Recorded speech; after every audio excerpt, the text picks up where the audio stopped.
जो सरकारें जो ये कृत्य कर रही हैं हाजियों के साथ में, ये कहीं न कहीं सरकार की लापरवाही और हाजियों के प्रति उनका दुर्व्यवहार, देश के प्रधानमंत्री जी से लेकर मुख्यमंत्री जी और सारे नेता वो झूठ डेटा देते हैं और झूठ बोलते हैं। पसमानदा मुस्लिम समाज के राष्ट्रीय अध्यक्ष एवं पूर्व राज्य मंत्री उत्तर प्रदेश सरकार अनीस मंसूरी जी हमारे साथ मौजूद हैं बात करने के लिए, जो कि लगातार हज कमेटी को लेकर सवाल उठाते हैं और प्रधानमंत्री नरेंद्र मोदी जी को चिट्ठी लिखते हैं। आइए इनसे जानते हैं इन्होंने प्रेस वार्ता का आयोजन किया है, क्या खास मुद्दा है और क्या कहना चाहेंगे। नमस्कार, आपका हमारे चैनल में बहुत बहुत स्वागत है जी। लगातार आप आवाज़ उठाते हैं हज कमेटी को लेकर, आए दिन उन पर आरोप लगाते हैं, क्या कहना चाहेंगे, आज क्या विषय है? नहीं, मैं आरोप क्या, जो सरकारें जो ये कृत्य कर रही हैं हाजियों के साथ में, मैं उसी बात को बताता हूँ कि जिस तरीके से हज के मसले पर एक लंबे समय से पिछले 7 सालों से मैं इस मामले पर मुखर रहा हूँ, और जो भी हज पे जाने वाले लोगों को जो दुश्वारियों का सामना करना पड़ता है, उसके लिए मैं माननीय प्रधानमंत्री जी को, माननीय मुख्यमंत्री जी को और हज कमेटी ऑफ इंडिया को और हज कमेटी उत्तर प्रदेश को बराबर पत्राचार के माध्यम से अवगत कराता रहा हूँ। हज पे जाने से पहले भी तमाम जो परेशानियां हैं उसको हमने उनको बताया, हज के दरमियान जो परेशानी उनको बताया। लेकिन पिछले 5-7 साल मैंने देखा कि जिस तरीके से हज पे जाने वालों की संख्या घटती जा रही है। जब समाजवादी पार्टी की सरकार थी और इससे पहले दीगर सरकारें थी, तो जब यहाँ पर हाजियों में जाने के लिए जो वैकेंसी आती थी वो बहुत कम लोगों की होती थी, फॉर्म भरते थे तो बहुत कम लोग जा पाते, चूँकि फॉर्म ज़्यादा होता था, तमाम फॉर्म भर देते थे, लोगों को सीटें नहीं होती थी, जा नहीं पाते थे, इंतजार करते थे। लेकिन भारतीय जनता पार्टी की सरकार आने के बाद हाजियों की कमी, वहाँ हज पे जाने की कमी निरंतर घटती जा रही है।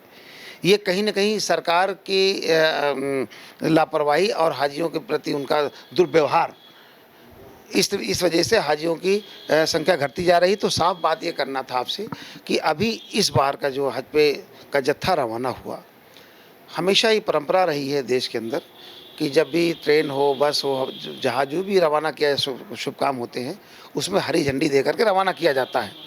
इस बार कुछ अलग देखने को मिला। उत्तर प्रदेश के मंत्री दानिश आज़ाद अंसारी साहब ने भगवा झंडा दिखा करके हाजियों के जत्थे को रवाना किया। ये जो काम किया दानिश आज़ाद जी ने, ये एक मुसलमान है और हाजियों के मसले को देखते हैं, उनसे मैं तो ऐसी उम्मीद नहीं करता था। लेकिन ये रवाना किया, उसके बाद मुझे तभी खटका कि सरकार के मन में फिर हाजियों के लिए कहीं न कहीं जो एक जगह है हताहत करने की, वो बनी हुई है। फिर उन्होंने हर हाजी पर 10,000 रुपये अलग आर्थिक बोझ ठोक दिया कि आपको 10,000 रुपये और देना पड़ेगा। जब फॉर्म भरा, उसने सारे पैसे जमा कर दिए जाने से आने तक का, तो बीच में 10,000 रुपये का बोझ हाजी पड़ा, जो कि पसमानदा तबके के लोग, गरीब तबके के लोग हज के लिए जाते हैं और पाई के पैसा इकट्ठा करते हैं। अचानक उनसे 10,000 की डिमांड की जाती है, नहीं हो सकता किसी के पास है भी कि नहीं भी है।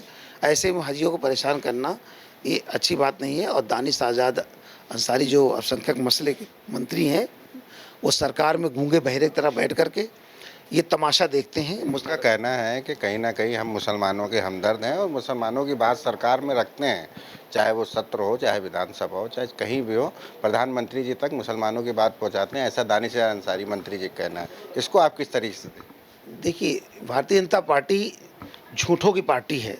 देश के प्रधानमंत्री जी से लेकर मुख्यमंत्री जी और सारे नेता वो झूठ डेटा देते हैं और झूठ बोलते हैं। और आज उनके झूठ बोलने की दशा ये हो गई कि आज के ये नौजवान पढ़ा लिखा डेटा कलेक्ट करता है और झूठ को पकड़ लेता है। पूरे देश के अंदर ऐसा कोई देश नहीं हुआ, ऐसा इस देश में कभी कोई प्रधानमंत्री नहीं हुआ जिस प्रधानमंत्री की जनता में इतनी किरकिरी हो, हंसी मजाक हो रहा हो। तो उसी पार्टी के दानिश आज़ाद भी मंत्री हैं, वो झूठ बोलते हैं। उनसे मैं पूछना चाहता हूँ कि हरी झंडी आपने क्यों दिखाया? उनसे मैं पूछना चाहता हूं कि 10,000 का बोझ आपने हाजियों पर क्यों ठोका? और आप बता दीजिए कि आप सदन के अंदर मुसलमानों के मसाइल को कब आपने उठाया? आप तो खामोश रहे, मुंह में दही जमा के बैठे रहे, तो कब उठाया? वो झूठ बोलते हैं कि हम मुसलमानों के मसले को उठाते हैं। उनकी औकात ही नहीं है, उनकी हिम्मत ही नहीं है कि सरकार में मुसलमानों को मसले को उठाएं, क्योंकि सरकार की मंशा मुसलमानों को परेशान करने की है। और दानिश आज़ाद उन्हीं लोगों के साथ में मंत्री हैं, उनकी हिम्मत नहीं, अगर वो जिस दिन मुसलमानों के मसले बोल दे, उनको भारतीय जनता पार्टी कान पकड़ के सरकार से बाहर कर देगी। आपको कहने का मतलब उनको खौफ है अपनी कुर्सी का, कहीं कुर्सी ना चली जाए अगर हम बात। ये स्वार्थी और लालची लोग हैं, ये अपने निजी स्वार्थ के लिए, अपने लालच में ये कौम का सौदा करते हैं, ये कौम के सौदागर हैं। और इनको मुसलमानों को परेशानी से कोई लेना देना नहीं। आज देश के अंदर ऐसे मुसलमानों को सारा देश का मुसलमान इनको गाली देता है और इनके इस कृत्य को अच्छी तरह समझ गया है। और जो हज पे गए लोग हैं, जो परेशानी इनकी वजह से हो रही है, तो सत्ता के गलियारे में उन हाजियों की गूंज, उनकी परेशानी, उनका आर्थिक बोझ गूंजेगा और निश्चित तौर से उनकी बद्दुआएं इस सरकार को लगेगी और सरकार को खामियाजा भुगतना पड़ेगा। तो ये थे हमारे साथ पूर्व मंत्री अनीस मंसूरी जी। इन्होंने कहा कि दानिश अंसारी ने जो भगवा कलर की झंडी दिखा के जत्थे को रवाना किया है, ये कहीं ना कहीं गलत है। कहीं ना कहीं देखा जाए तो जब जत्था जाता है तो हरी झंडी, जो कि शुभ मानी जाती है, इसको दिखाया जाता है। वीडियो में आप बने रहे। वीडियो जर्नलिस्ट अमित के साथ मैं दानिश खान, आकाश टाइम्स, लखनऊ।